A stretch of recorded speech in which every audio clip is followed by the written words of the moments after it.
see if I got this right. I'm supposed to have the YouTube chat popping up on the screen here. Type something.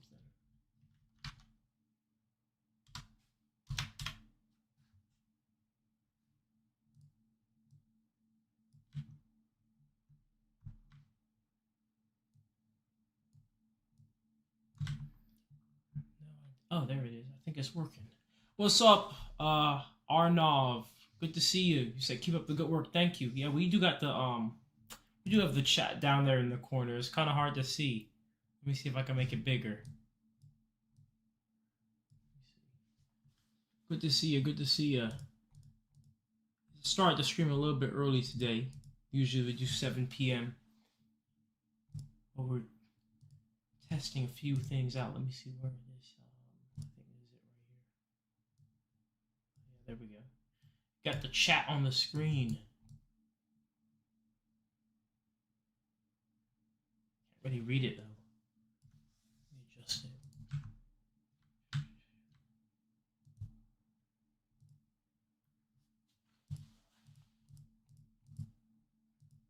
Change the colors on it, and then that'll make it better. Because right now, it's black, which you can't see. See, that's what happens. Like when I'm in the when I'm outside at nighttime, you can't really see me.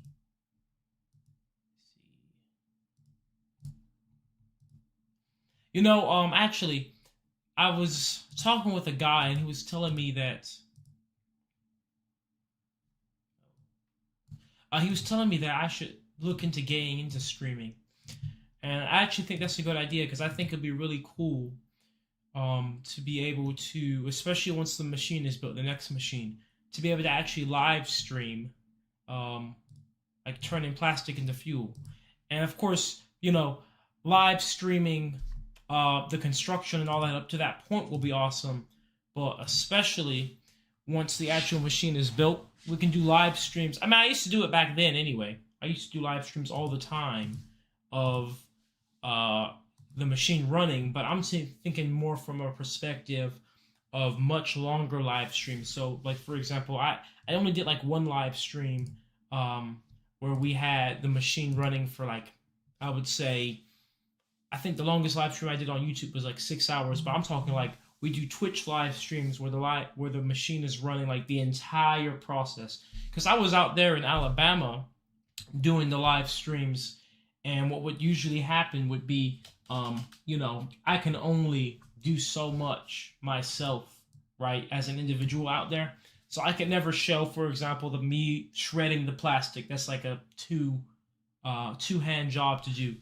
Or like me putting the plastic into the machine. I'd only have the live stream going once the machine was already operating, right? But I'm thinking, now with the new machine Mark V, that's not a problem because I'll be able to literally drive it wherever I need it to be operating. So I'm thinking that I could literally have somebody holding up a Twitch camera, basically a cameraman, just follow me around through the entire process. What's up, Eduardo? Good to see you. Good to see you, man. Eduardo, where are you from? I always wondered. I always thought you were from Spain because of your name. I still didn't get this text box working. But yeah, what do you guys think about that? Because I think that would be awesome to be able to just show that. And I should have been doing that a long time ago because people have always enjoyed seeing the machine running live. And I've just never got about to doing it that type of way.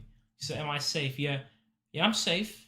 You know, of course, everything I do, I might have to be very much aware and conscious of, you know, like my machine can explode.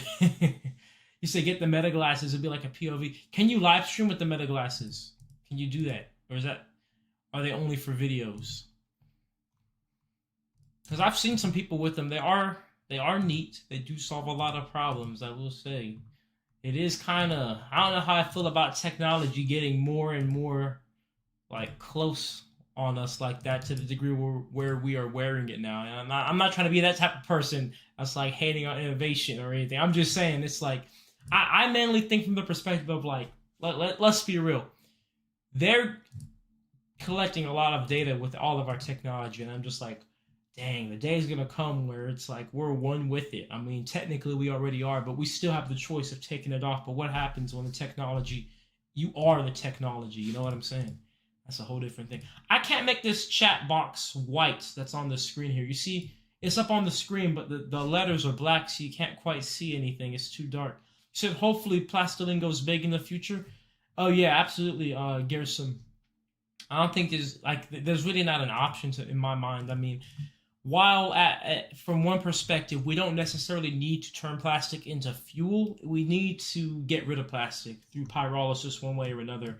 And so you're going to make this plastiline. Now, do you burn it in your engine or is something else done with it? I think that's really more of what the question is. But I don't think we have a choice in this world when it comes to what we're going to do with the plastic, honestly. Because one way or another, we either get rid of it or it's just going to continue to make microplastics in the environment.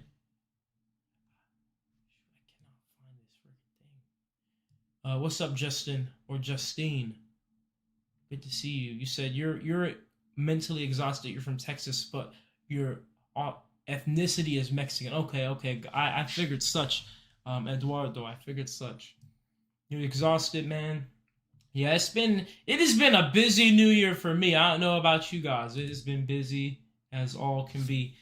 This beginning, of course, I'm working on the next machine, Mark V, but I have a lot of other things going on. Um,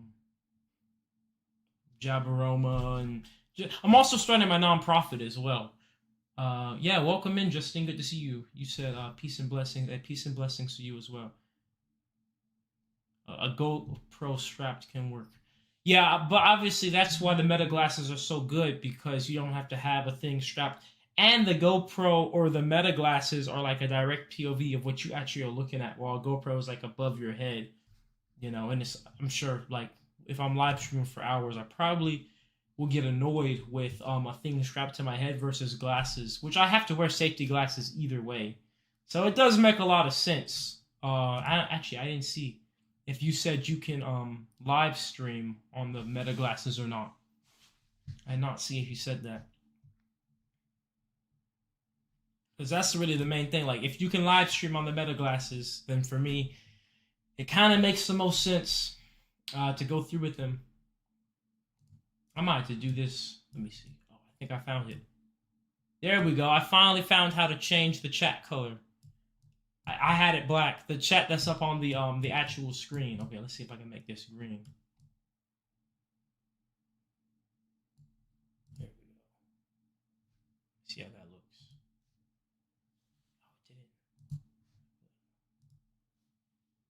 Oh, it didn't. Now the chat's gone. All right. Well, maybe I'll have to work with that another time. So, are you planning to make your own company about plastiline? Well, I already own Nature Jab, this company here. And this company develops the reactors that make the plastiline. So in a way, I'm already kind of doing that. You know, in terms of if you're asking, am I planning to like sell plastiline? You know, I think I'm more of on the side of I want to sell the machines, and people or governments or whoever buys the machines makes the plastiline. It's just a ton of regulations and stuff that come with when you want to sell fuel that I just don't think is worth it, because to me, the most important thing and why I'm making this technology is to get rid of plastic waste, right? And I could spend years trying to fight the regulation stuff to try to get this fuel to where I can actually sell it at the pump, and I could put all that money and effort into actually just getting the machines out there, and then kind of just let the government deal with all that stuff. Okay, the chat is back on the screen. That's cool. Let me move it down. But that's my perspective. Like, I always tell people, but the goal is to actually get rid of plastic waste and have a solution to get rid of plastic waste. Not necessarily to make fuel. We just happen to make fuel, right? But at the end of the day, the plastic waste problem is such an extent of a problem where it's like if we don't have a technology that can consistently get rid of it in the microplastics, it will just continue to get worse. It will just continue to build up. So that's the most important piece to me. We can deal with whatever we want to do with the fuel or the oil on the back end later. But right now, the most important piece is to get rid of this this plastic. Otherwise, it'll just keep building up. Because what's going to stop it? You say it'll be cool to teach people how to build them. Yeah, so Mark 5, what you see on the screen here, let me move this little graphic of Mark 4.5. So Mark 5, the bus build, the actual reactor inside of the bus. I'm going to actually make blueprints inside of a book. I'm going to publish a book that's going to have, like my story in it and stuff, but it's also going to have the blueprints of how to build my plastic to fuel design in there. The reason I haven't made the blueprints public up to this point is that I have not made a design that has operated consistently and safely enough to what I would say warrant people copying the design. But this next design, Mark V, it kind of like that's the whole point. It has to be safe. It's on a mobile platform that people will see, and on top of that, it of course needs to operate functionally and continuously. So this design, not the entire trailer, but just the design of the machine on the trailer, will be in my book. And when I make the book with the blueprints, that'll be the perfect transition to me actually showing people how to build the machine, right? Because now you can actually have the blueprints. You said how much you plan to sell the machines for. So if I were to sell trailer units like this, I probably would start off at 100K for a trailer unit, and that includes the solar panels too. So you have basically your own portable power grid, plus a plastic to fuel reactor, and a trailer. That's what I'm thinking. Now, that's just me giving a rough estimate. But honestly, it might cost $100,000 just to build the thing, right? And of course, it'd have to be sold above that. But I'm liking the idea of that. As a matter of fact, it's crazy, guys, because you know what? We've, at this point, Mark 4.5 has operated off of solar, my last machine, and we're building this machine, which will be mobile and operate off of solar. And it's kind of crazy because I remember the first night when we were talking about making a machine run off of solar, I was actually right here on a YouTube live stream out there in Alabama turning plastic into fuel live. And we had a guy in here from Chicago being like, I'll give you some solar panels. And I went and I picked up the solar panels from him. So it's crazy. That just goes to show, actions must be taken. You could talk about it all day, but we got to take action. That's what I like to do more than anything else. Be a doer and actually take action. Let's see. If you leave it up to the government, it will never happen. They would tell you your product is toxic when the reality is plastic is toxic by itself. Exactly. Nothing ever happens. So, like, my perspective is that's why I say I'm not even trying to focus on the fuel part. I'm more focusing on let's get the solution to the plastic out and let's make it appealing to business owners. So I meant to upload this video today. I had issues, but I just yesterday toured a wastewater facility where it takes like the sewer water and they clean it up. And something they had there, they had a ton of plastic waste that they have to pay a lot to get rid of, right? They have to dry it out and they have to have a truck come pick it up. Then they have to take it to a landfill, then pay the landfill fees. Right now, we know that's all, we know at this point, if you have a mound of plastic that's already been in water and now it's super small, this plastic to me is a complete environmental hazard because it's going to continue to break down in the landfill through the leachate water of the landfill into microplastics, smaller and smaller particles that will ultimately end up right back in our food supply and water supply. But from the business perspective, they're like having to pay to get rid of this stuff. And I'm like, okay, what about, I literally said this to them. And then when I upload the video, you'll see it. But I literally told them, I'm like, what do you guys think if I literally, like, one day brought my mobile machine here to get your plastic from you? Just to show that it's a possibility and a thing. Like, that's where I'm like, let's work directly with the government. Because, this is, for example, the tour of the WSA here in Douglas County.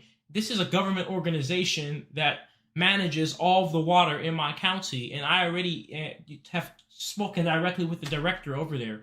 And it's like, they have to deal with this plastic. And as a matter of fact, they try to take and recycle as many things as they can in the facility. But the truth is, there's so many different types of plastic, and it's contaminated with, of course, sewer water and all this. Nobody wants to take it. The only option they have is the landfill. And that's kind of the same for ocean plastic, for like old vapes. I mean, most plastics, that's the case. It has no other hope or use case outside of simply being put in the landfill. But the idea of a machine, for me, how I want to pitch it is, look, get a machine. Now you don't have to pay the landfill fees.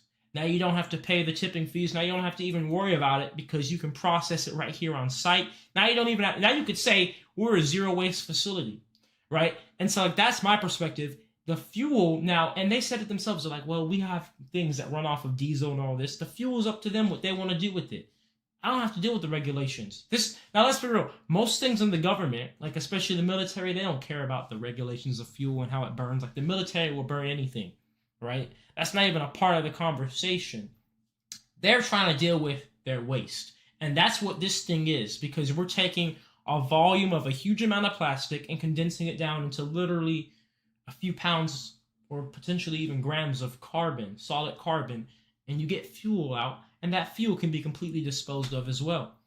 And so it's like, you put all this together, and to me, that's what makes the most sense. We gotta sell the waste disposal part, because that's where the money's at. You know, you gotta move where the money's at in this world, and that's where it's at. And of course, there is money in selling the fuel, but like I said, I think it's just too much politics in that. We'll let that naturally happen. It'll be a natural transition. You said, how did you start making this? Like, how did you decide the process? I started when I was 17 years old. I was in a welding class in high school. That's where I learned how to weld. And then I did research into plastic. Like, I always just wanted to solve the problem of plastic, to be honest. And so I was doing research into plastic, and I found that it's made of petroleum, and that through the process of pyrolysis, you can turn it back into petroleum. And to me, it's like a no-brainer, because I'm like, okay, we're going to war for this stuff anyway. We have plastic all over the place anyway. What's the biggest issue with plastic? It's not something useful, right? That's why they don't recycle it. Well, now there's an ability to turn it into one of the most valuable things in the world, for one. And then for two, a way to truly get rid of it. Because like when you turn a plastic water bottle into another plastic water bottle, while that is recycling, the amount of microplastics that contaminate water and other processes in doing that is humongous. And so it's, you know, while it is recycling, it's not solving the plastic problem. Because to me, the plastic problem includes microplastics. You can't just get rid of the volume of plastic if you're still allowing microplastics everywhere. That's why, to me, landfills are not a solution, because, well, it's already been proven. The plastics in the landfills break down under all of the constant abrasion of all of the machinery at the top. Then, you know, you have rain, the leachate water comes out full of microplastics. The microplastics are in the air from the plastic. And so it's not a true solution, because at some point, all these microplastics are going to build up to literally form plastics inside of our body. Like I said, we have a credit card amount. We got to solve both issues. MDX, he said, are you finally going to answer questions, Julian? Yes, so we're going to start this Discord debate at 7 p.m. EST. I see you actually been tapping quite a few things here in the chat. We'll start at 7 p.m. EST, and you can join, and then we will be able to have a live debate. As a matter of fact, let me get this link put here in this YouTube chat. I'll get it pinned. Let's see. This link should do. And let me know if this fuel, or not this fuel, rather, but this link. Let me know if this link works. Here we go. Pin. So, all you have to do, MDX, now, I do think you do have to do some type of verification thing to join in when you first join, so that way we don't just have like a whole bunch of bots spam the server. However, if you already have a Discord account, it should work. So all you have to do, click that link, get in the Discord server, and then in about 10 minutes when we start, you'll get up in the Critical Conversations chat here that you see, and then I'll let you up for a debate. And so we'll be able to have a proper back and forth, because to be honest, it really won't be that efficient going back and forth over the chat. That's the whole point of today, honestly. That's the whole point of me live streaming. So people like yourself can, you said you can see my questions. Well, yes, you're right. But the whole point of tonight is that you can literally call in, basically, and you can literally we can go back and forth. Like, that's literally the whole point. You know, it's not very efficient to go back and forth on YouTube chat. And I don't think it's fair to you either, because like I literally at any point could just not respond to your messages in the chat if I want to respond to other people's messages. So I think the best thing you can do is click the link, join. You said I'm mute, so I can't.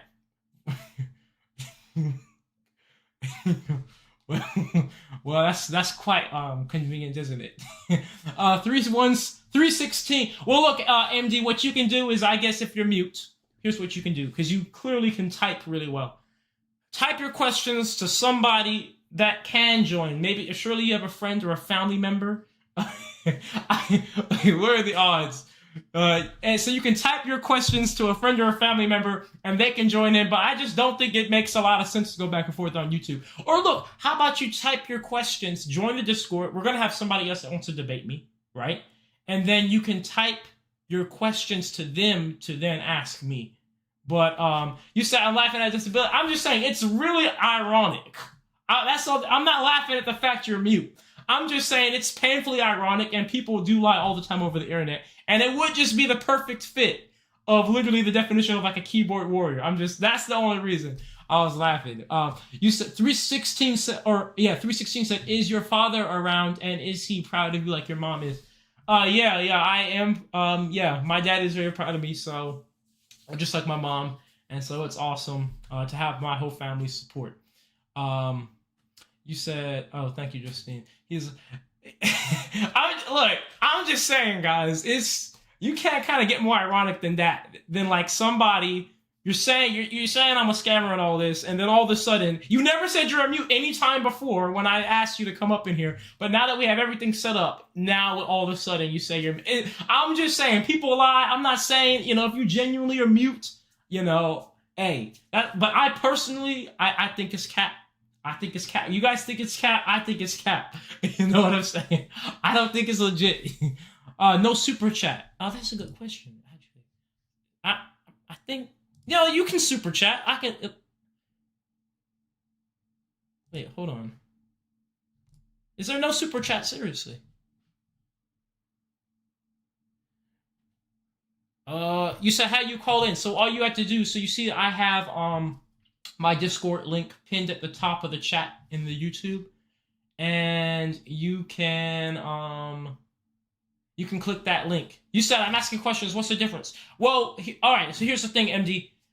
Type your questions right now, because once we start the Discord debate, right? Once we start the Discord debate, I'll be focused on that. So type questions right now. Now I do not promise you that I'll be able to answer all your questions because we have other people in the chat.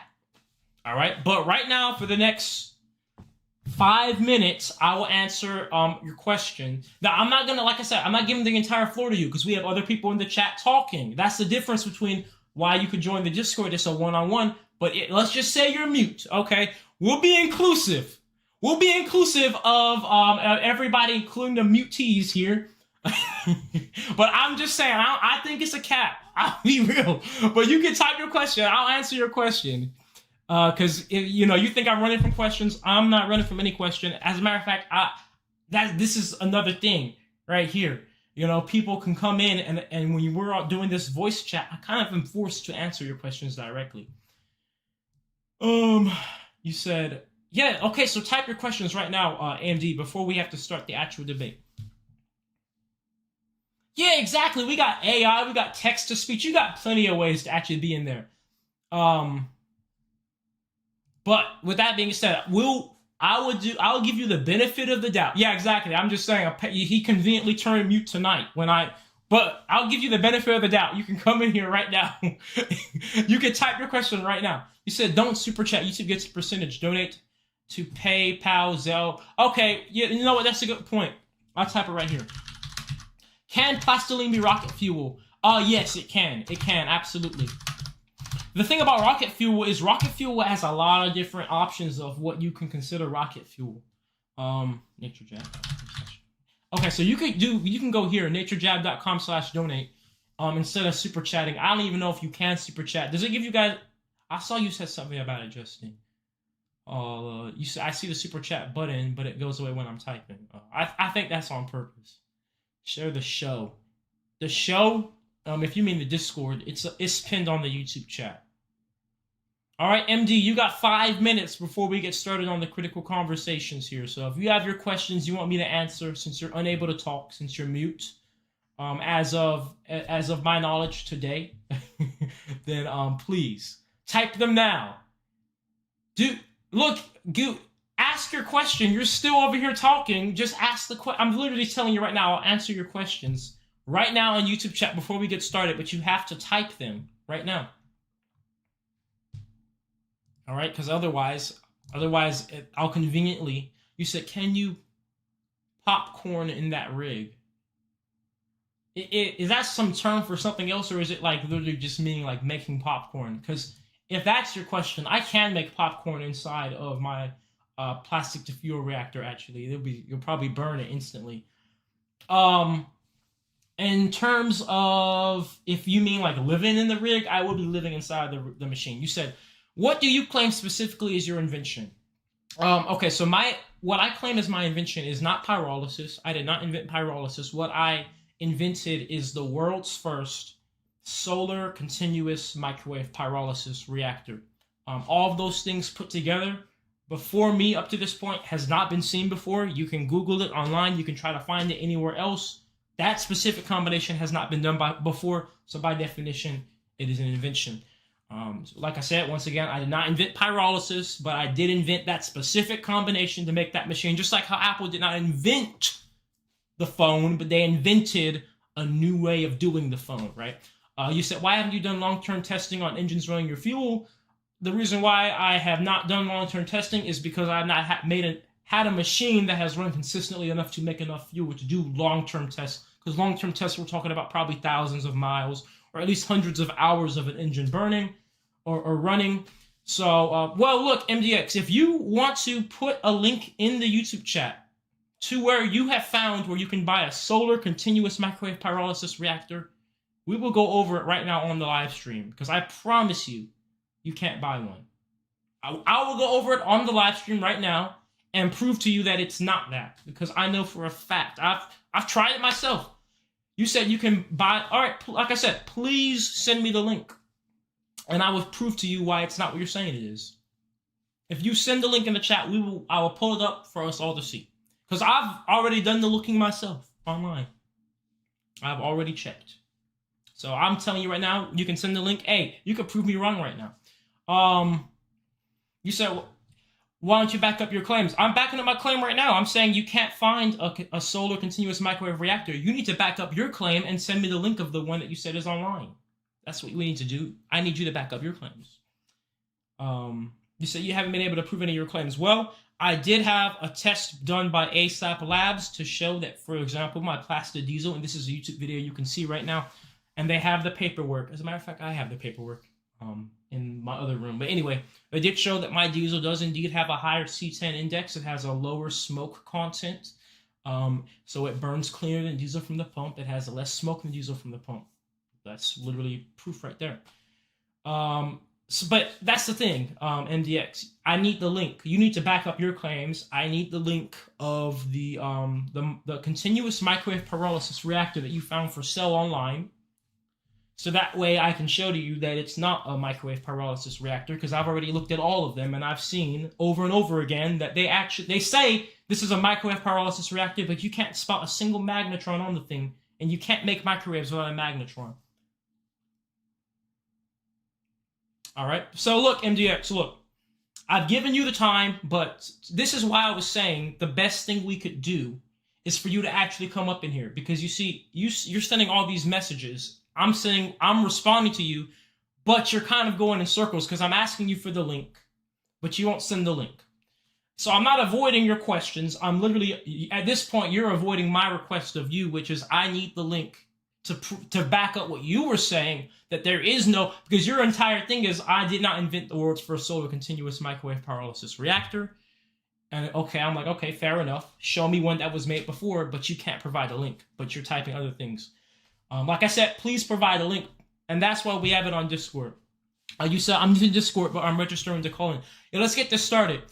So like I said, I know you said you were conveniently mute, NDX, and you're unable to join the Discord. Like I said, I personally think you're lying and you just are timid and don't want to come up in here and actually talk, because I don't think you would actually be able to hold up to a back and forth debate. Personally, if you could prove that you're actually mute, then maybe come in here and prove you're mute. But I just think that's a big lie, because you never said that up to any point. I think that you're a keyboard warrior.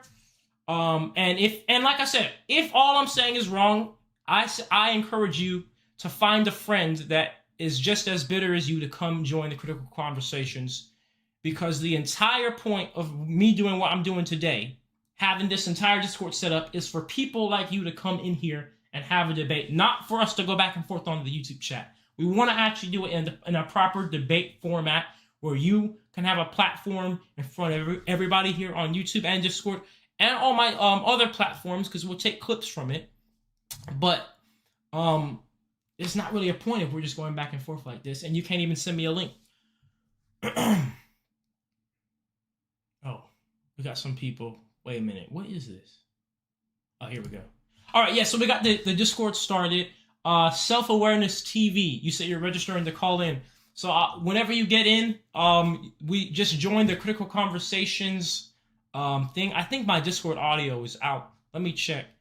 We got Savage here. I'll invite you up to speak, Savage. And if I can't hear you, I'll let you know. Hello, Savage.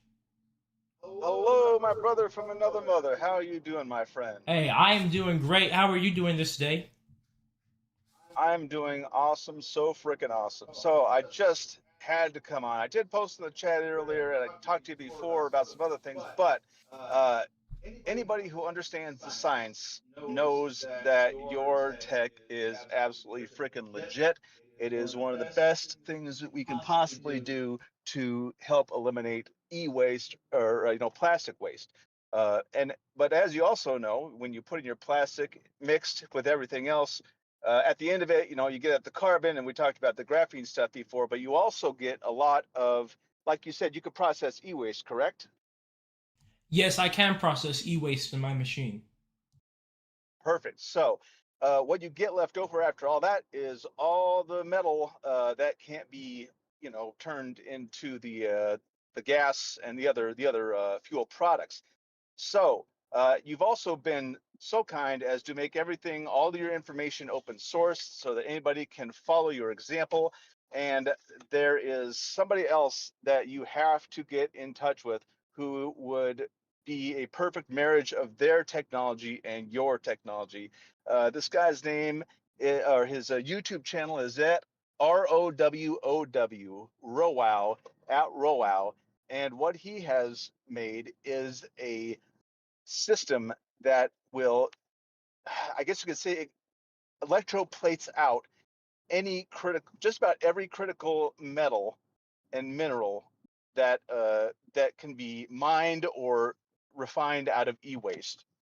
And it's a closed loop system, exactly like yours is, except it uses electrolysis and an acid method along together.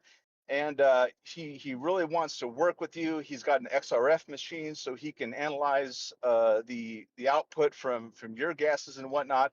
But I think the marriage of your technology and his technology would be able to extract so many valuable products in a like a one shot deal that it would be a match made in heaven. So I'd highly, highly, highly encourage you to reach out to at ROWOW on YouTube, because you guys working together would be a beautiful thing. Hey, can you type his thing in the chat? Yes, sir. That sounds awesome, and thank you for bringing that to my awareness. That sounds absolutely awesome. It is freaking awesome. At ROWOW. So you just go to YouTube and then go there, just do at ROWOW. His stuff should come up. He's got a bunch of instructional videos going, and he's open sourced everything. He's got the membrane technology recipe. He's got the machine design. Everything is all up for the public to see and reproduce. And he's just looking to get that information out there, because just as your technology could revolutionize dealing with plastic, his technology could revolutionize extracting precious metals and minerals that everybody needs. And the best way to do that is by marrying both you guys together and making y'all kiss. Yeah, and you said he already knows about me, right? Yes, sir. I think he might have actually been banned from your server accidentally, maybe. I don't know. But please, you can contact him through the YouTube channel. Wait, how would he have gotten banned? I don't know. I wasn't there, so I can't say. But he was trying to get in, and he can't get in. Huh. So So I don't know, but please reach out to this guy. He Okay. wants to help out. He really is a honest dude. He just wants to help out. Okay. Let me see if right now if I can find.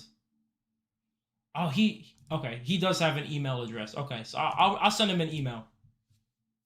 Awesome. Thank you so much, sir. All right. Thank you. Hey, that's awesome, guys. And you guys are going off on MDX. Yeah, so look, guys, in the Discord chat. So obviously today, the whole point of what I am doing is to allow, especially critics, to come up and ask questions, or really have more of a debate. Now, of course, we're open to all type of questions. But there's this guy in my YouTube chat, MDX, and he basically, I'm like telling him, listen, come into the Discord. This is the whole point of today.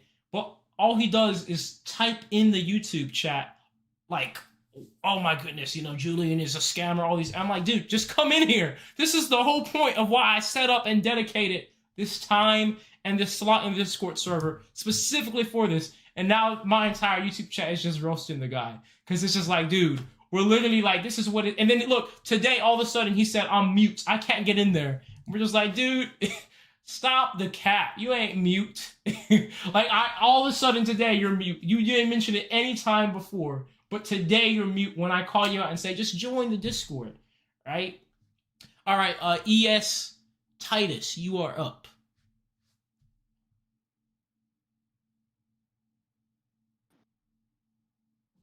Hello, how are you doing? Hey, I'm doing good. What about you? Not bad, not bad.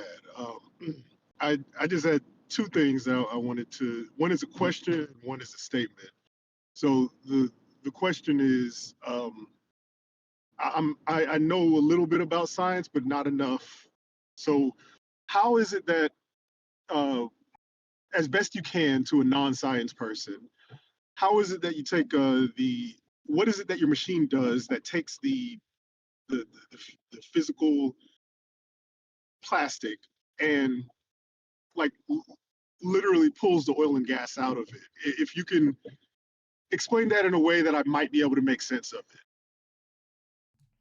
it. Okay. So the simplest way I like to kind of break this down is if you're looking at plastic almost like the solid form of crude oil, just like how ice is the solid form of water, right? Now, how it works is plastic is essentially the solid form of crude oil, but it's stuck permanently as a solid. It won't just melt out and become oil again, kind of like how ice would just melt and become water. It needs to go through the process of pyrolysis, which is where you're heating it up a ton, but you're not letting it catch on fire. And so what happens is this. What makes plastic a solid and what also makes it non-biodegradable is what is called hydrocarbon chains. And that essentially means if you were to zoom into plastic like 100 times or probably thousands of times magnification, you're going to eventually see really long links of atoms. They're called hydrocarbons, right? And these are the same type of links that make up everything. But plastic has some of the longest and strongest chains. So if like a piece of wood, something that does biodegrade on the atomic level, let's say its link is like an inch long. Plastic is like 20 inches long, right? And that's why it's unbiodegradable, because organisms cannot literally like fit their mouth around that chain to break it apart. When you put plastic inside of the machine, the heat breaks that chain apart, okay? And we all know that solids are more dense than liquids or gases, right? So crude oil is less dense than the chains of plastic, right? Because a liquid is less dense than a solid. So when you put plastic in this machine, the heat breaks those chains into smaller chains, and those chains become around the same length of crude oil, right? And so now the plastic going into the machine is heated up by microwaves, no oxygen present, so it cannot catch on fire or burn. Now it becomes a petroleum vapor. It returns it into a vapor, just like how, water can turn into steam. And then now we need to condense that vapor back into a liquid. So just like how, once again, water can turn into steam and that steam can turn back into water, this petroleum vapor that we have extracted from the plastic can now be condensed back into oil. And that becomes liquid petroleum, and that is essentially crude oil at that point. Now, there's some vapors that never turn back into liquid, and they stay permanent vapors. And those vapors are natural gas, just like how we get natural gas, out in, drilling it. And so that crude oil is now almost identical to crude oil we mine from the ground. And that crude oil is a mix of gasoline, of diesel, of jet fuel, or plastoline, diesel, jet fuel, and it can be refined out just like how we refine regular crude oil through the process of fractional distillation. And that's how I get out specifically gasoline, diesel, and jet fuel, all from plastic waste. Does that answer your question? It does. So at scale, if you had, I don't know, let's say a machine large enough to do 10 tons of plastic at once, right? The energy that it would take to put it through that process, essentially a vacuum sealed container that uses microwaves to heat it up, would the energy that you get out of that 10 tons of plastic outweigh the energy that you use to break it down? So in theory, yeah, you could. The total amount of potential energy you get out from the products could be higher, depending upon the efficiency of your machine and like if it's running continuously. Now, realistically, and most of the time, no, you won't get more energy out because you need a machine that is able to have plastic and enough of plastic going in at a rate in which you're able to have basically the operations of the machine, including it being under vacuum and the heat of the microwaves, get to a point where the energy input in plastic you're putting in is able to outweigh the amount of energy you need to put in through the microwaves. And you're not breaking the law of thermodynamics if you do get more energy out, because you are literally putting in energy by putting in plastic into the machine. So you're not creating energy, but it does require a very efficient machine. Now, having the machine under vacuum does help a lot. Having the machine operate by microwaves does help a lot. And I did have a machine where that actually happened. My Mark IV machine. It was a machine I was running in my parents' backyard back then when I was still doing that before I blew myself up and all that. Anyway, that machine, my best run ever, I put in 25 kilowatt hours of electricity and I got out 49.9 kilowatt hours of total combined potential energy in all of the products. Now, that does not mean that that's 49 kilowatt hours of electricity that came out, because that's potential energy between the carbon, if you were to burn the carbon, the natural gas, and the actual oils. If you were to actually burn those in a generator, you're going to lose about half of the energy, and that's assuming you had a generator that could actually burn, all of those things at one time, which does not exist. So, you can supplement the operation of the machine, like the natural gas, for example, or the actual fuel. But that's why I made my machine operate off of solar, because you're 9 out of 10 times not going to be getting more energy, enough energy to run the machine off of itself, basically.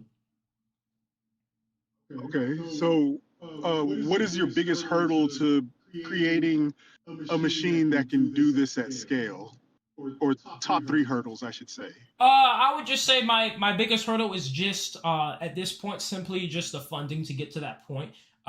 Just because the design for the machines, and utilizing the microwaves and utilizing the solar is already there.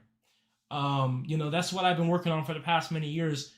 Building these machines is very expensive, of course. Especially, as you get bigger and bigger. So that's really the only thing outside of just general research and development, learning as you go, as you're building bigger machines, building more advanced machines. I would say that at that point, it's literally just the funding. And, that's exactly why I'm continuing to build, like, for example, my next machine, Mark V, which will be on a trailer so people can see. I'm going to have a nonprofit started. And I'm also, I want to build these machines onto boats as well, to deal with the ocean plastic. Okay. So does it have to be solar, or can it be other forms of green energy, such as osmotic or, wind or geothermal? it can be any form of electricity, and that's why. Okay. That's why we use the microwaves, because microwaves can run off of solar, but anything that makes electricity, we can run the machines off of nuclear reactors, off of anything. And that's kind of the biggest advantage to be able to use renewable energy, because now you don't have to, for example, you don't have to burn something to operate the machine. Okay. All right. So next, I just have the statement that I wanted to make. Sure.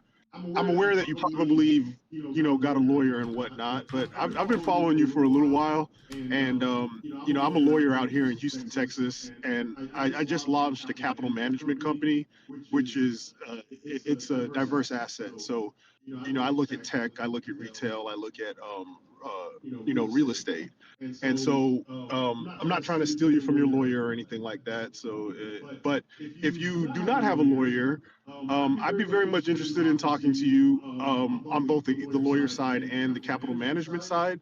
I've got, about 4 funds that I'm launching between now and April. And then I've got a long-term thing that I'm doing in Ghana that would actually be a very good fit. I'm trying to put together an energy park out there that's completely green. Because Ghana produces a fair amount of oil. 60% of its electricity, roughly 60% of its electricity comes from oil. I know that. But they've got a whole lot of natural resources that they could be 100% green within 3 years if they invested the capital. And my plan, essentially, in a nutshell, is to build up a green energy park that uses geothermal and osmotic, and then create a sodium chloride. There's a type of plant that they figured out in Denmark where you take sodium chloride, turn it into sodium hydroxide, and it has a very, very high molten point.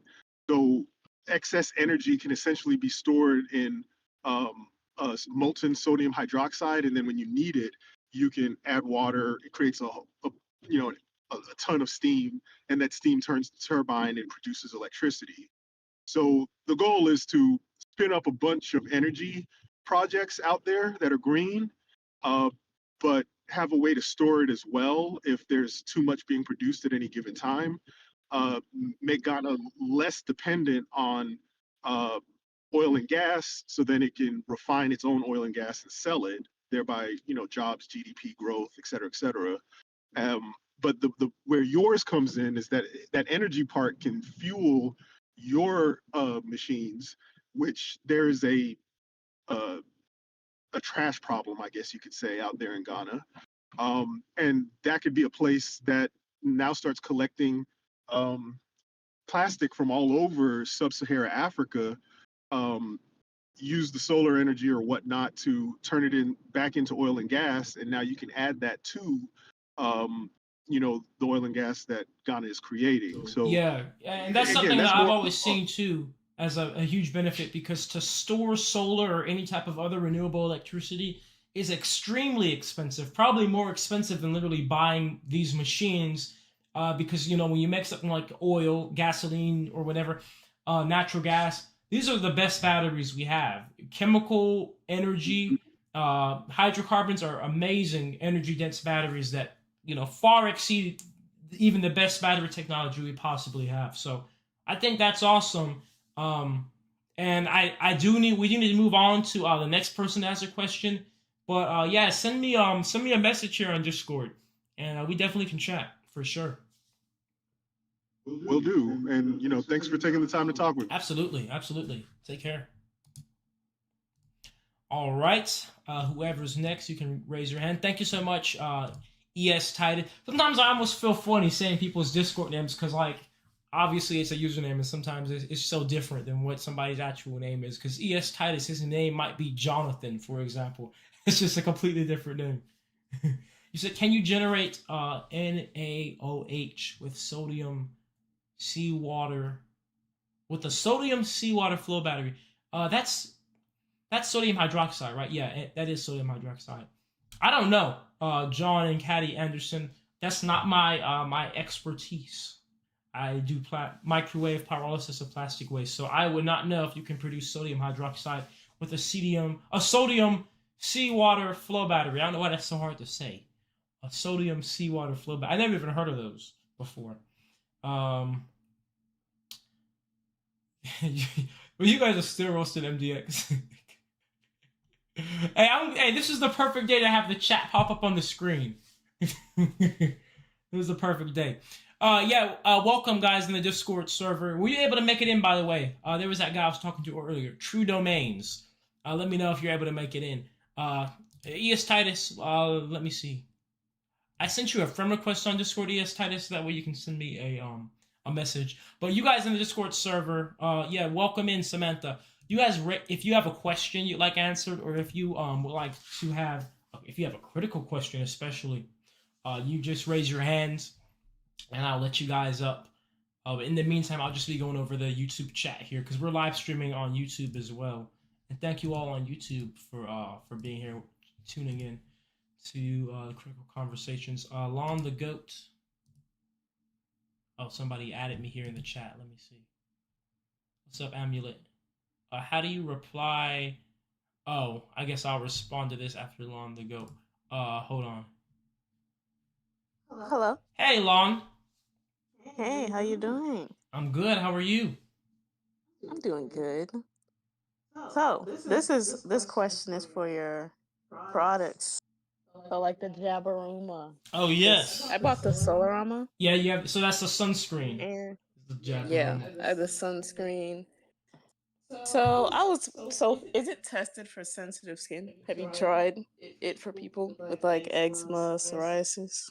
Okay. So first of all, for those of you that don't know, I have a brand called Jabberoma. It's my all natural products brand where I make like deodorant, sunscreen, bug repellent. So while I don't have like medical studies done on somebody with psoriasis, I have actually given my products directly in person to somebody, a lady with psoriasis, and she said that it didn't bother her. It actually made her skin feel soothed and well. Because all of my products, they're all based on shea butter and almond oil, which, are really good for especially sensitive skin people. Exactly. Okay. I was just saying if you probably tested it out. So that's good then. So I can make sure to use it. All right. Yeah. Thank you so much. Was that your only question? All right, thank you. Yep, that was pretty much it. All right. Thank you so much. We'll get on to the next. I will answer this question. Where'd that guy go? Where is it? Pumpkin Escobar. He said in the Discord chat, he said, how do you reply to comments that Julian is a deadbeat dad that left his daughter Sequoia homeless? So my only response would be, what's the evidence? What is your evidence that I have a daughter named Sequoia? What is your evidence that if I do have a daughter named Sequoia, she's homeless and that I'm a deadbeat? Because otherwise, in my opinion, it sounds like something anybody could just make up. Just like anything else. So you said my baby mama on IG. Once again, we need evidence. Otherwise, it's just hearsay. Esther123. You're up. And by the way, guys, on YouTube, I'm pretty sure that's actually MDX in the chat in there, which, once again, he's still not coming up in here chatting like everybody else. What's up, Esther123? Hello?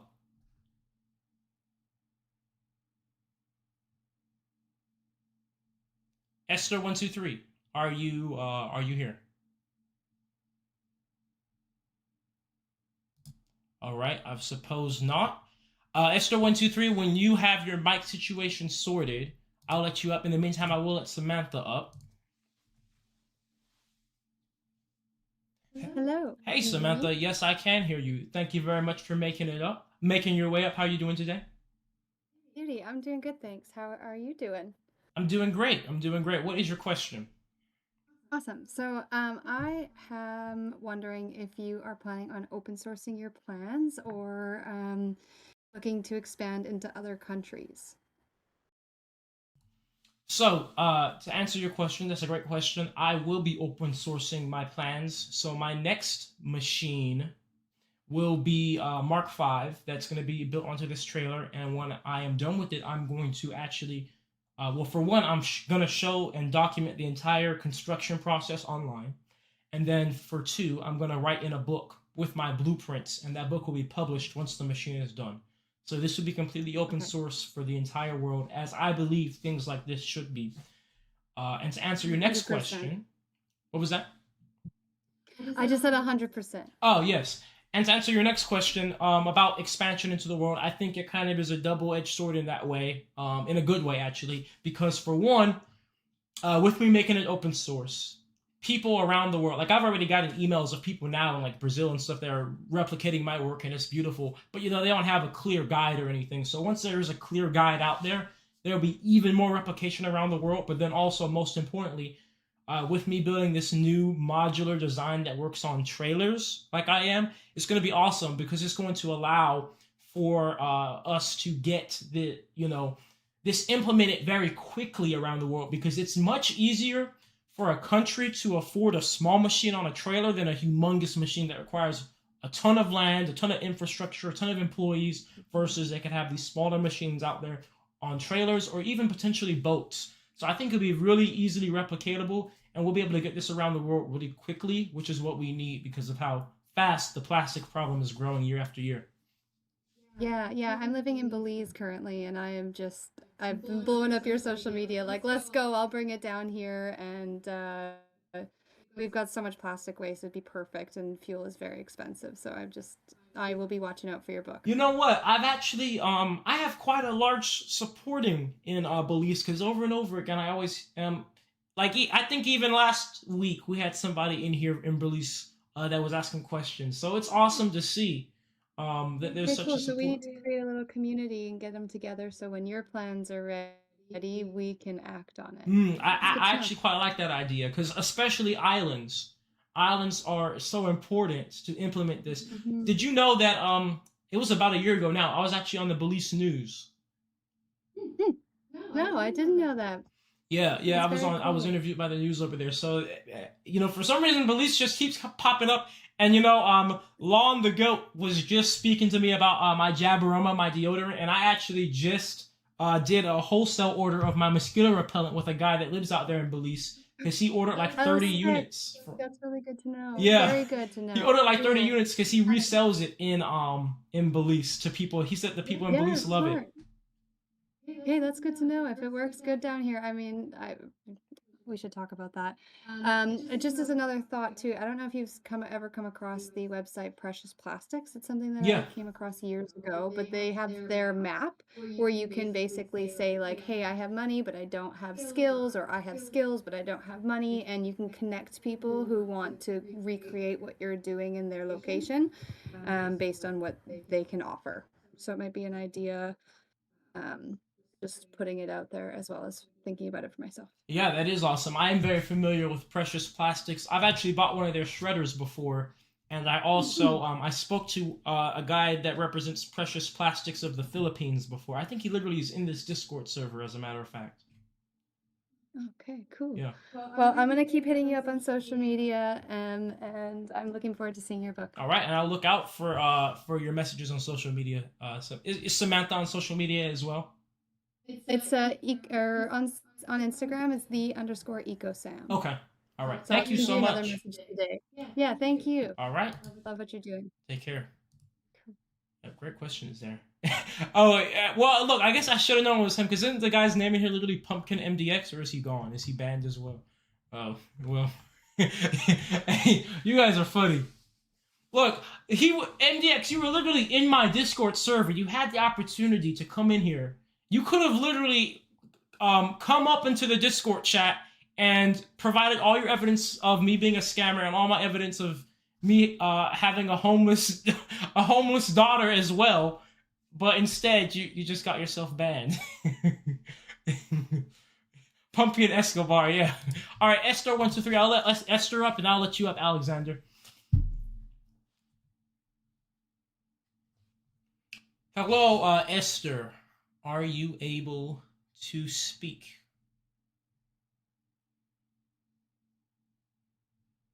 All right. I still cannot hear you. It's not even doing the green thing around your name. So what you need to do is you need to go into your sound settings on Discord and make sure that it's the sound settings is set to your mic. Um, so that way it will actually speak. I'm going to let Alexander up, but you just put your hand up when you get your situation sorted. I'll let you up. All right, Alexander.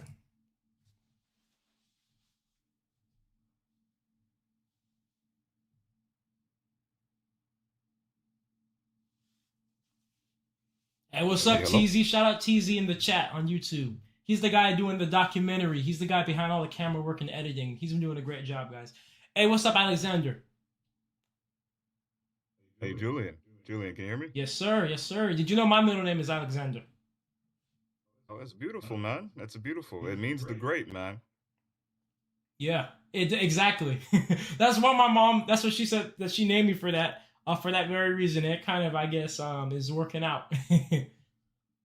Well, I mean, you want to know the beautiful thing about that name. So I'll tell you this, man. Alexander of Macedonia, he pretty much had an ego, if you want to say, because his name, if you actually take a look at like deeper meanings and things like that, um, it actually also has a has a numeric meaning as well. So it apparently it's actually meaning like 365. I gotta actually remember the actual process of it. But basically, the long story short of it is that if you have a name, that there's hidden meanings within names, Hmm. and the great is one, but there's also numeral or meanings that are numbers based as well. Well, and it actually the sum total actually ends up being 365. Hmm. So the funny thing is, goes to show you, yeah, he had a little bit of an ego on there, but I digress. Um, but yeah, man, it's awesome to actually meet you online. So Yeah. that is pretty awesome. Been following your work for a second now. Um, went to a couple of the Invest Fest, but I didn't catch you at that last one. But that was actually Invest Fest was actually really inspiring, and that's when pretty much I saw your story and I saw it again. I was like, okay, this what he's doing is actually quite insane, and it's funny because what you're seeing right now is an energy crisis, if you will. Right. There's a lot of people, now the hyperscalers are all looking at it as well. Like, okay, we need new forms of energy. The grid is not right now being strained, and now it's funny because now people are looking at it like because there's an incentive to be or there's profit to be made. So of course now everybody's like saying, hey, now we need new forms of energy, and so it's a race, man. But I feel like you are already aware of this, and I was actually telling one of my friends about you and saying, hey, this guy right here, he's aware of this international problem that we're having, um, and the work you're doing is pretty good. So I did have I would say a few questions for you, man. Um, Oh, and before you ask your questions, will you be at yeah, Invest Fest this year? yeah. Oh, of course, man. So Of I will course. actually be a speaker at Invest Fest this year. Let's do it. Yeah, Let's and I have go. a booth there You as know I'm well. there. You know I'm there. You know I'm there. There's a couple of things I really wanted to talk to you about. I will try to keep it brief because I know, you know, as far as just talking in general. But one of the things is this: what you're doing in the energy component. I feel like that is going to be amazing. I'm trying to see more fuel source, or I would say more things that are actually using plastiline. So like different engines and things like that that could be used for plastiline, so then you can some power things up. So how Hmm. would that really work? Is there special machines for that? Do you think that there's going to be special purpose machines for plastiline, or just So what are your thoughts plastoline on as is works in it? all gasoline engines without modification, and Really plastadiesel nice. as is works in all diesel engines without modification. That is awesome. That is awesome. That is beautiful. Wow. Okay. That's good to know. Um, if anything, I see what you're doing right now, and it kind of reminds me of what Rockefeller was doing when it came to oil and its oil refinery. But it also has a couple of other components tied into that. I mean, the biologic or just the environmental and green component is the beautiful part about it. So it's like you would be pretty much like a green. John D. Rockefeller, if you will. But it also reminds me of pretty much what Ford was doing. It was Ford and Thomas Edison at the time that they were doing things. The creation of the assembly line, but then also the creation of electricity during that time versus AC versus DC. And it reminds me of what you're doing. To your point, I think you actually had a quote out there by Nikola Tesla, Hmm. or you said that Tesla was actually one of your um, people that you looked up Yeah, to and, one of my and greatest admired. That inspirations. yes, yes, and he said if you want to if you want to know the secrets of the universe, you have to think in terms of energy, frequency, And and vibration. vibration. Yep. Yep. And then it's when you said, and when I thought about it, I was like, okay, he's 100% right. He's got to think in these terms. Um, so I say all that to say, yeah, great stuff, man. I will actually look forward to actually utilizing plastiline, and I'm not sure how that process works or how your distribution works or things like that. And then also, I want to say personally, thank you for open sourcing this because I speak for a lot of people when we say like a lot of us were worried for a second, like would this technology come to pass, and not just for like just to, I would say the world in general, but for your safety. And I think that that is noble, Hmm. when you open source things like that.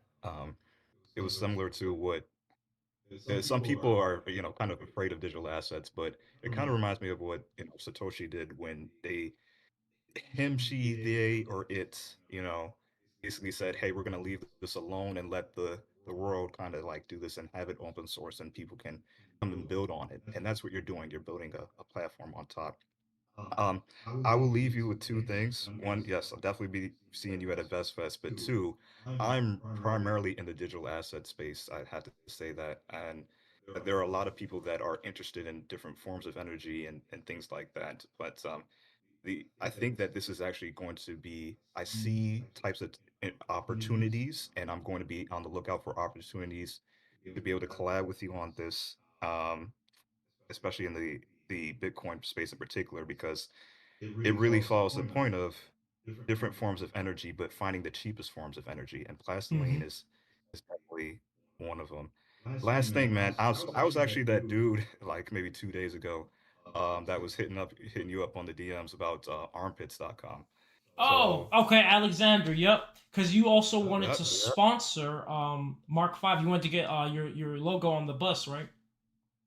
yep. I mean, if anything, a couple of different things on that, but this is how you know some stuff is fate, man, because the time you did that, like I would put in that in the chat, you were coming up with the scent. What was the name of the scent? Heart of Rose. That's the newest Jabaroma Heart of scent. Rose, right? So my mom's name is Rosita. Like it Mm. was like which means little rose in Spanish. Um, so that was Wow. funny, and that was like when we actually had that convo. But yeah, I played around in the digital asset space, and domains are a form of digital asset. AI.com recently sold for like 70 mil, and that was because people realized, okay, there's value in that name. The thing is, it's like art, right? There's no real value until someone sees there being value.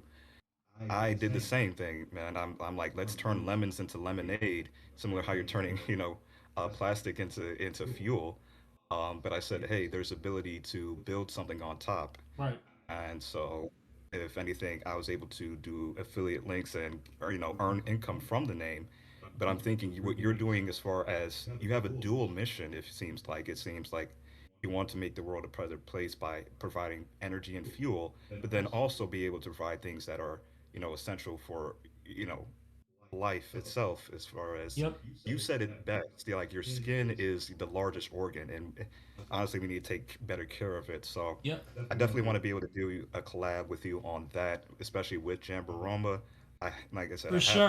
Hey, armpits.com. and we'll further talk over email. I do need to let the next person up because I have been waiting. Oh yeah, you're good, But thank man. you so You're much, good. Alexander, and it'll be awesome. We'll be in further conversation, and I also look forward to seeing you again at InvestFest. Yeah, Yeah. we're gonna see each other at Yes, Investments, man. sir. All right, I'll talk to you soon. All right, man. Take All right, care. bye. All right, John V2. Give me a second. Let me catch up on the YouTube chat here. Oh, I see a lot of deleted messages.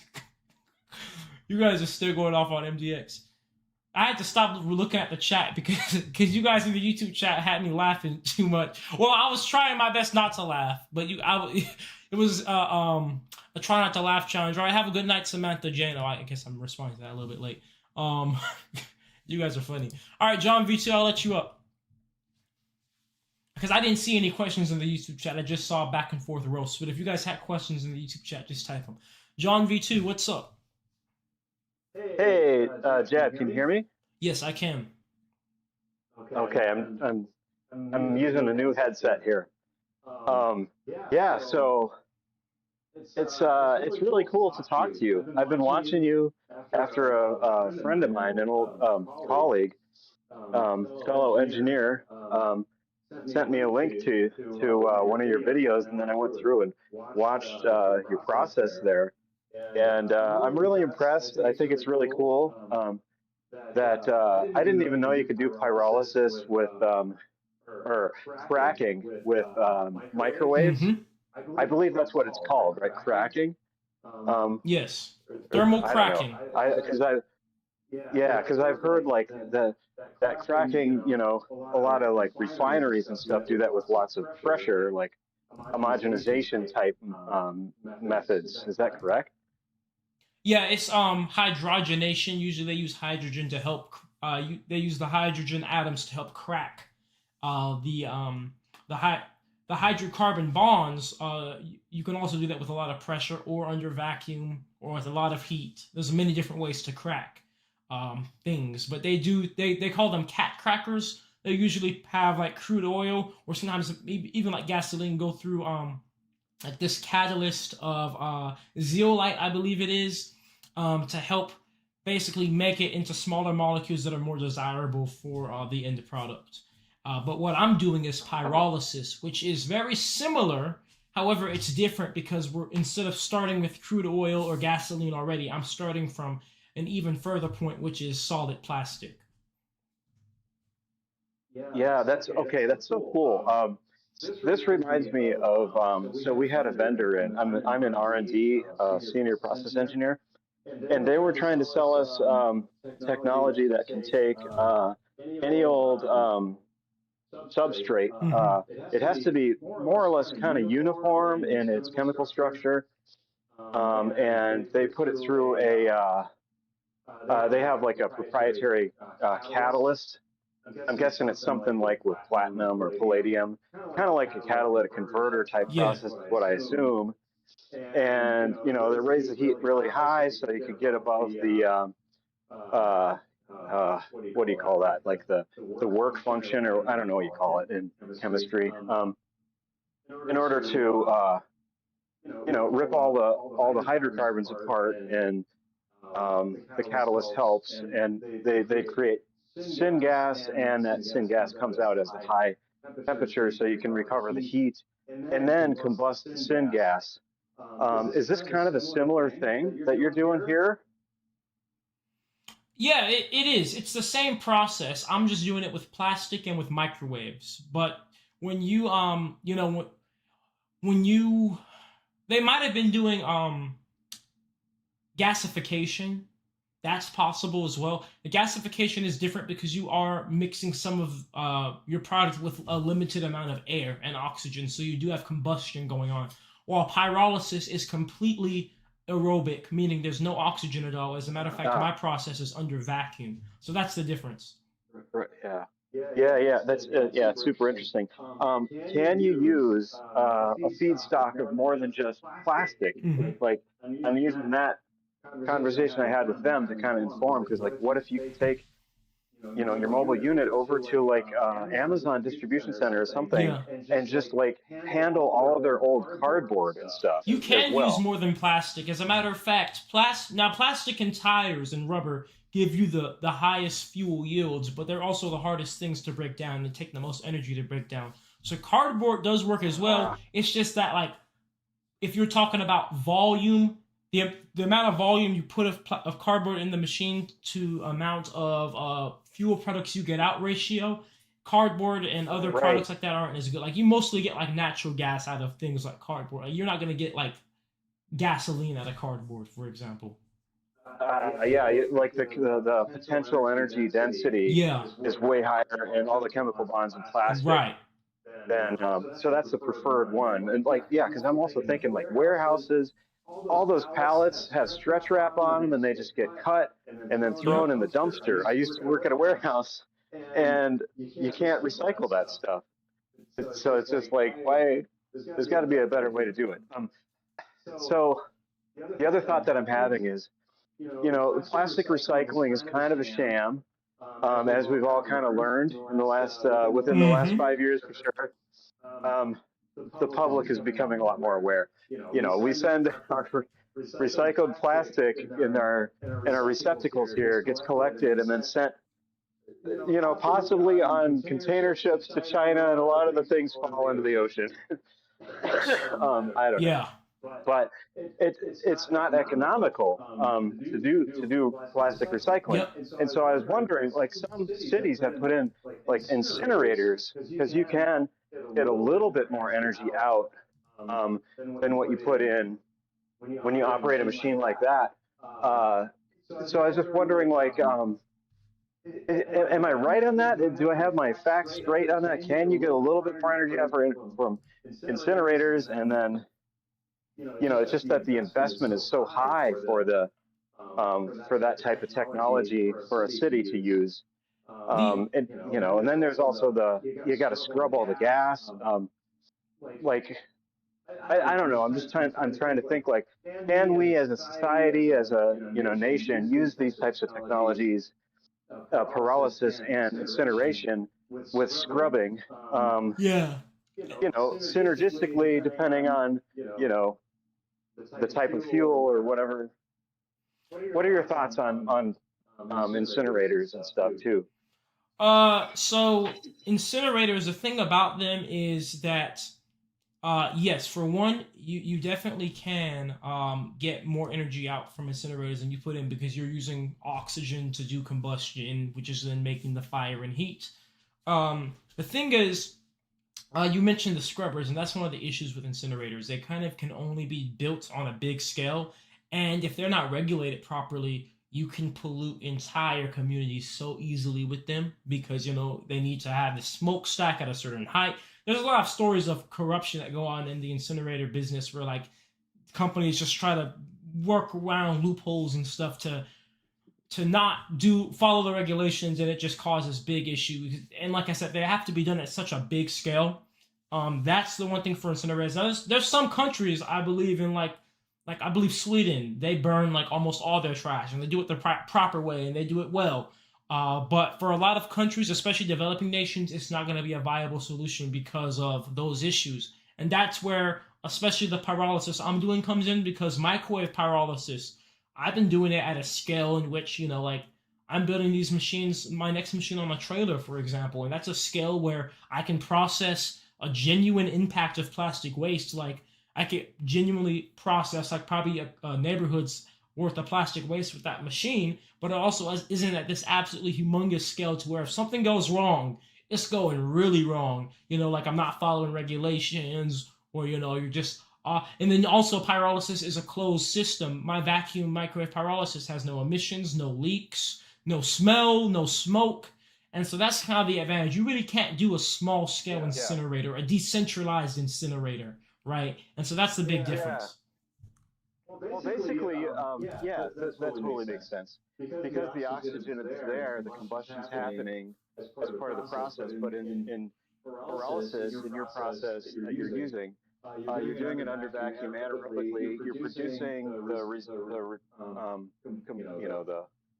processed products of that, which then can be combusted in diesel and gas vehicles, and those all have emissions control, Right. Catalytic converters and all that stuff. Yep. So that's doing the scrubbing in a decentralized way. Mm-hmm. While at the same time powering those vehicles without using fossil fuels to do so. I'm not totally against the use of fossil fuels, but because I believe that carbon dioxide is good for For trees. flourishing as far as growing crops and stuff because it's plant food. But Well, I guess that's one other thing that your process does is it oxidizes the carbons off of those carbon chains. Well, it doesn't Just like, oxidize you know, anything because that's there's kind no of oxygen present. It's now we do get elemental carbon from this. We're removing the hydrogen from the hydrocarbons, so we're leaving behind the carbon and we're right. getting the hydrogen out, as well as any other things that go with the hydrogen that basically form, like the natural gas, liquid fuel, etc.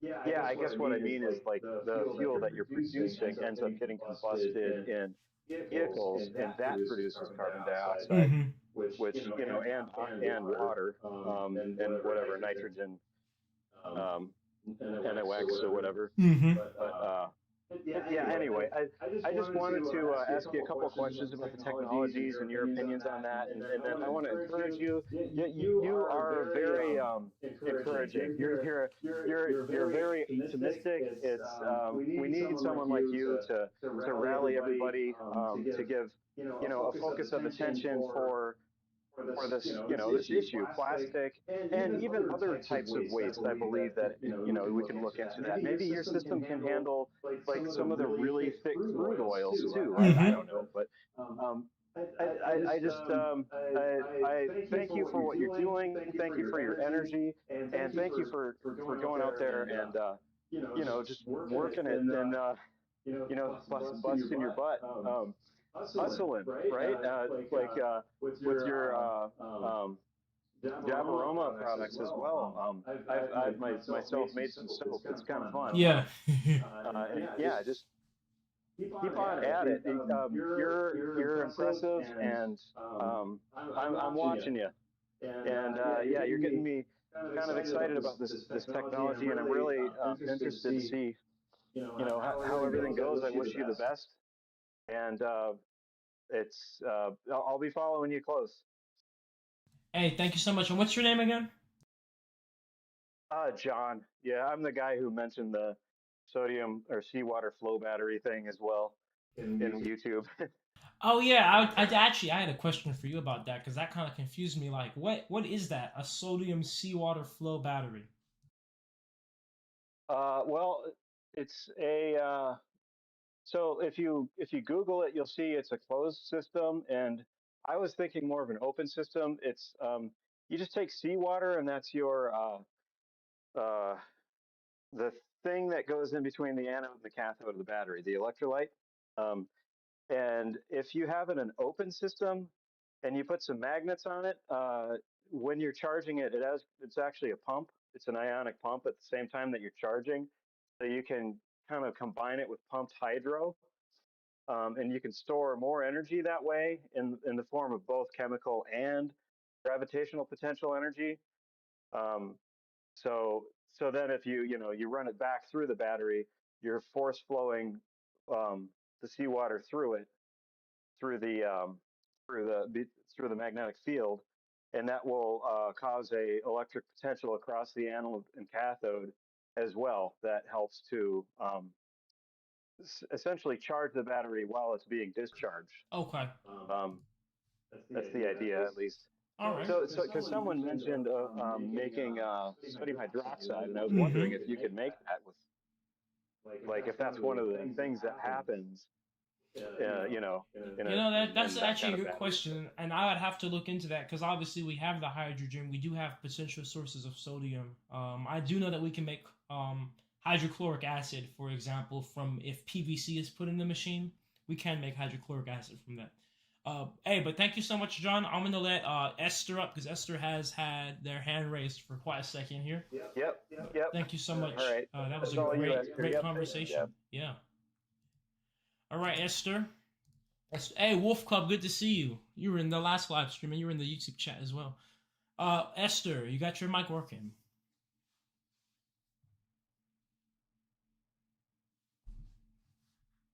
Hello, Esther.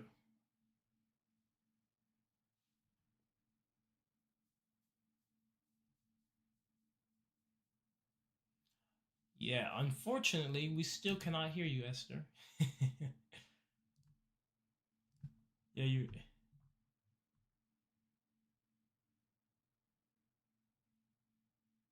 membrane. Oh, you guys talking about ROWOW. Oh, you said using a headset. Okay, so what you got to do, Esther, is make sure that your settings on your Discord are tuned for your headset's microphone, like on the mic button, or else it's not gonna go through. But as soon as you get it working, like I said, just raise your hand. I'll give you a few more moments to work that out. We'll do one more question for the night. You guys are still going over MDX in this chat. Look, honestly, at this point, mods, if you guys want to keep dealing with him, you can. If you guys want to mute him or ban him, you also can, because we did give him the opportunity to literally come into the Discord chat. He chose not to. It's up to you guys. You know, me personally, it doesn't make a difference to me. But if he's just annoying you guys do have my permission, because, you know, we have this entire thing set up here tonight, and he's just in the YouTube chat and mute. All of a sudden he literally has no ability to actually talk when we actually have a Discord chat set up for him to come in here. You know, he can't even do voice to text on the Discord chat with AI and everything we have nowadays. You said you were banned on the Discord, MDX, because you weren't talking on here either. You were doing the same thing. You came into the server and you were just talking in the chat. When I said you can literally raise your hand and get in here like everybody else, which is the whole point of what we do tonight. So, yeah, I appreciate you guys in the YouTube chat for roasting him. But yeah, I mean, like, what more can you do? You have a hater. We literally give him the entire opportunity in the world to prove everything he's saying. Look, he was in the YouTube chat saying I'm a scammer, saying I have a homeless daughter. I'm like, okay, you can come in here, provide all your receipts and evidence, prove me wrong in front of everybody, but you'd still rather literally just be a keyboard warrior. Like, what more can you do? So, yeah. All right. Next, 3XL. Yo, what's up, Nature Jab? What is up? What is up? To a Nature Jab live stream. That's pretty cool. Yes, sir. So taking away a little bit from Plastiline, that's amazing. Love the work, but an alternative fuel source. Have you ever heard of biobutanol? You said biobutanol. Yes. No, I have not. What is biobutanol? So it's a form of turning organic waste feedstock or compostable fuels into a form of foods, into fuel. So it's similar to like generating ethanol from, corn. They make ethanol from corn, right? Like for E85 and E50, what they use in cars currently. So there's another way they're using organic matter to do biobutanol. So I bring that up in relation to the concept or idea of upscaling, because I know Plastiline might have resistance when it comes to upscaling your project, but I know that biobutanol hasn't been explored as much. So I'm just throwing that out there as something to maybe look into or research in efforts to be more environmentally protective in the efforts that you're currently doing. Yeah, that's awesome. I haven't heard of that before, and that's very interesting to me because I love to learn about all different types of ways to recycle. The biggest things in a waste stream in like municipal waste, we have plastic waste and food waste. So if we can make fuel out of, I knew that we could make like methane out of food waste with biodigesters, but I did not know. So the biobutanol, is that Right. like a literally like a liquid fuel? Yes, it becomes a liquid fuel. And what is it similar to? Is it like, does it work in gasoline engines or diesel engines? I believe it more works in gasoline engines. Okay. I know they make race fuel and rocket fuel out of it as well. Awesome. Wow. Yeah, because I knew about Yeah, it's a ethanol, but great never heard of that, the opportunity. biobutanol. I will look into that. That's very interesting because Absolutely. ultimately I want to have a facility one day that literally just takes every type of waste and makes something useful out of it. Well, not just make something, but usually actually we want to convert it all into like some type of fuel to actually truly get rid of the waste instead of like, just turning it into another piece of waste ultimately. That would be really cool. Yeah. Yeah, and imagine like you could take all the food waste from a city, turn it into like biobutanol, and that biobutanol is powering the machines that turn the plastic waste into fuel, right? You just have a truly That closed is loop absolutely system. an option. Yeah. Yes, sir. All right, man. Well, thank you so much for that knowledge. No problem. Thanks for having Yes, me. sir. Yes, sir. All right, I'll let you up, Wolf Cub. Esther, unfortunately, I don't know what any updates, Esther, in the chat on what's going on your headset. What's up, Wolf Cub? Hello? Hey, how you doing? Yo, Hey, it's good to bro, talk with I'm you. doing amazing. How about you? Dude, it's amazing to talk with you too, man. I've been following your shit for years now, dude. Since like you first started building when you remember when you put the insulation on the Mark 4.5? Yeah. Dude, oh my God, bro. Like way back then, dude. I remember when you first pulled out the crude oil, very first time you pulled that shit out, bro. I'm like, there's no way. Dude, he did it. He Thank you, fucking man. did it. you know? Dude, honestly, bro, I just wanted to hop on here before you ended it.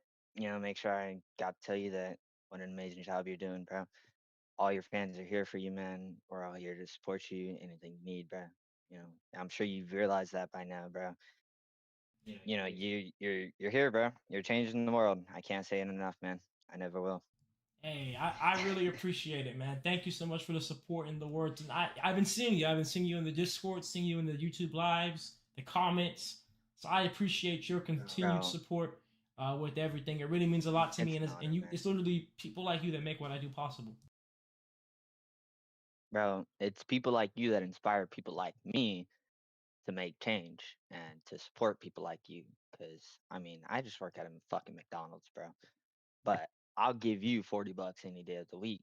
If it helps you fucking build a machine that gets rid of the plastic that I see everywhere. Right. We have a plastic continent the size of continents. Like it's a legit problem that nobody's dealing with, and I'm constantly hating on people in your comments for hating on you for trying to get rid of it. Honestly, dude, I could care less about the plastiline, the diesel, all the other byproducts that you do make. It's all great, and it's amazing to see that you're actually able to run, a fucking scat pack off of plastiline that you made in your backyard, or something in a machine that you built by hand. It's amazing to see that. But the big thing that I'm really looking at, bro, is the fact that you're able to get rid of plastic and you're able to do Exactly. something useful with it. Like the natural gas. I watched that. I watched it burn, bro. I watched it burn and it burned clean. Like I'd use that on my burner. Shit. you know, Yeah, the blue and flame the from the carbon and everything. natural gas. Yeah, bro. I'm like, dude, you got stuff that actually works, bro, and people are hating on you, and it's so unfortunate. But I mean, people like me, we're always gonna have your back, bro. You know, we got you, man. Hey, thank you so much. I really do appreciate it. And it seems like you get the grasp of the mission and the goal, and that is to get rid of this plastic, to get rid of this plastic continent, to get rid of it out of our oceans, our forests, because it doesn't belong in any of these places, and we just happen to turn it into fuel. So thank you, man. Not at all. Thank you so much. Yeah, yeah, it's amazing, and I truly can't wait till one day you get your bus running, and you're Oh able to tour yes. the United States, in general, because people like me will easily gather up our whole town, Where pretty you live? much to clean up. And I'm currently in Wisconsin, bro. I'm in Appleton, Wisconsin. But Hey, I will be I there. mean, dude, eventually, bro, I hope to see you, at least like Green Bay or something, bro. I'd so make the trip out, man. I would love to.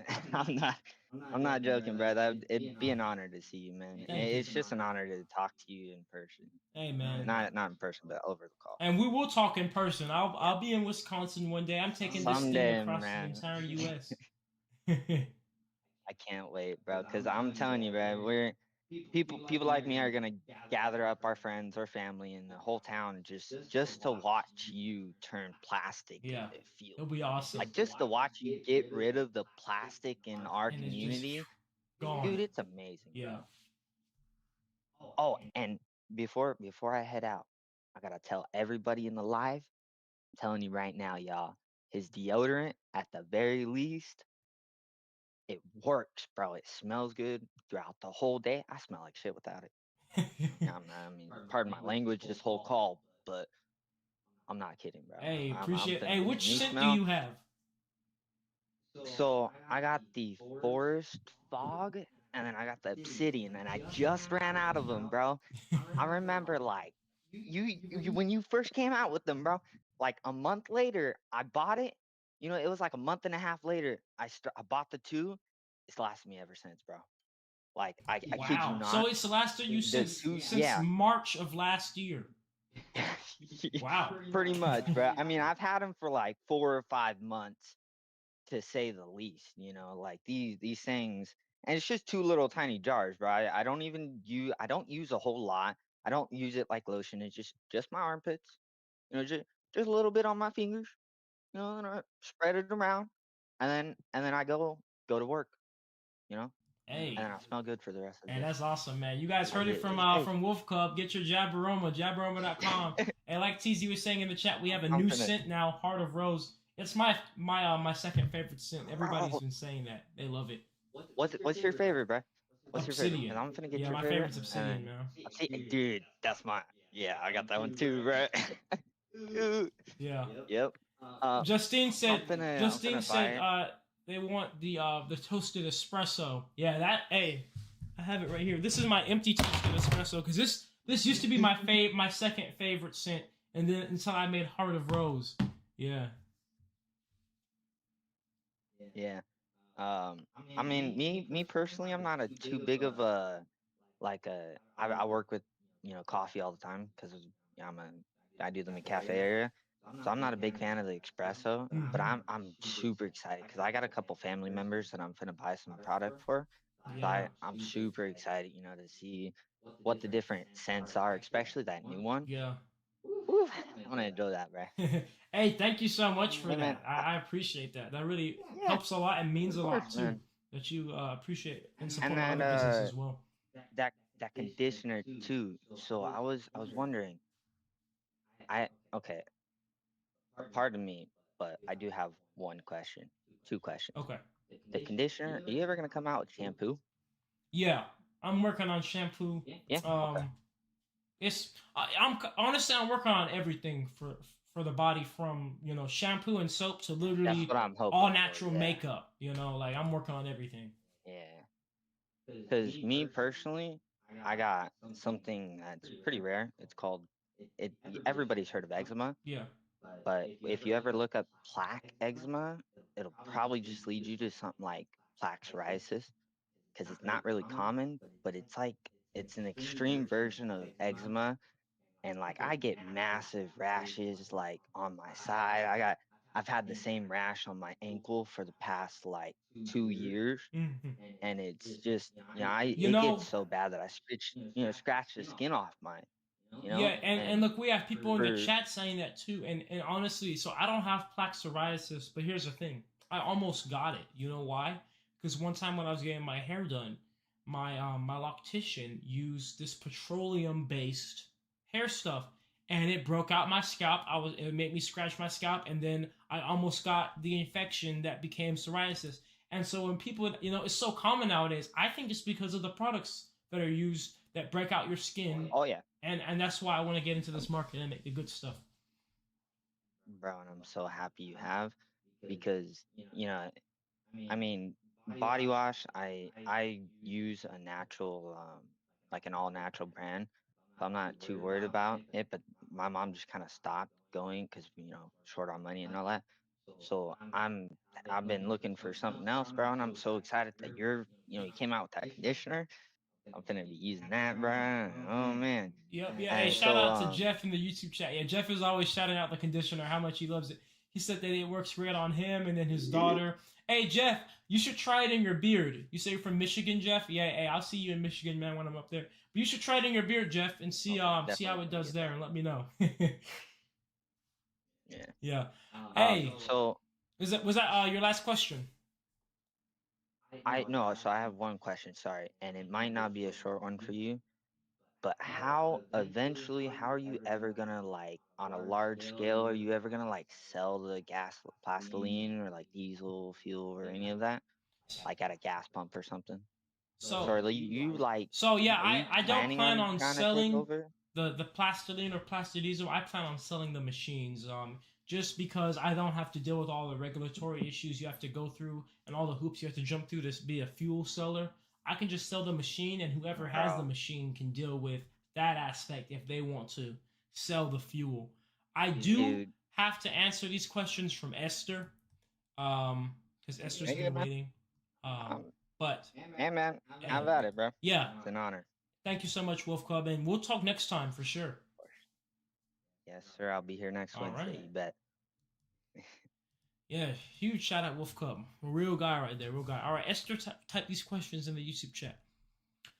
Because you could not get your headset working, but that's fine. We will answer here. How many tons of plastic do you process in a batch? I process no tons of plastic, like 0.01. I process in a single batch literally like probably at most 50 pounds of plastic in my my machines. They're not suited for tons of plastic. Now these machines, that's 50 pounds in a single batch. These machines are meant to be continuous, meaning you can load plastic in continuously while they're running. The goal is to do 100 to 200 pounds a day of plastic. You said, how do you ensure consistent quality of diesel and gasoline considering you are using different types of plastic? That's a great question too. So when you're using different types of plastic, to be honest, here's the thing. When I put plastic in the machine, it makes crude oil. Okay, that crude oil is always a random alphabet soup of different chemicals and all these things. The moment that crude oil is refined through fractional distillation, that's how I get a consistent product out. So I have always put mixed plastic in my machine, but no matter what the mixed plastic has been, when I refine that crude oil, that plastiline comes out, it's always the same color, the same smell, burns the same way. Natural gas is the same thing. The diesel is the same way. So now scientifically on a chemical level, there will always be differences between every batch for sure, but that's the same thing for crude oil. Crude oil mined in the US is different than crude oil mined in the United Arabs, right? And so the plastic crude oil will always be a little bit different, but the point is, for the most part, the generalities of it are the exact same after the fractional distillation point. The crude oil is different, but once you refine it that second time, that is when you get the specifics out. At which temperature do you run your process? So it's really hard to know the temperature of microwaves because microwaves heat things from the inside out. So if I were to take a temperature probe and put it on the plastic, I'm only getting the temperature of the outside of the plastic, not the inside of where the microwaves are actually interacting with it. So with that being said, you can't really know the true temperature. Now, I do know the ambient temperature of the machine, and that is the machine will get up to about 500 degrees Fahrenheit, which is like 240 degrees Celsius. That's the ambient temperature of the metal and stuff, but the actual surface level of the microwaves is unfortunately, even some of the most sophisticated instruments can't tell because of the way how microwaves just are really weird and how they interact. You said, is the microwave pyrolysis faster than traditional pyrolysis where you use burners? So I've done both. My first machine was a traditional pyrolysis reactor that uses burners, propane to heat up the outside of a container to then break down the plastic. When you use microwaves, that's one of the best benefits. So when you use burners, you don't see any syngas coming out until probably after about an hour of heating up the container. When you use microwaves, the syngas forms immediately.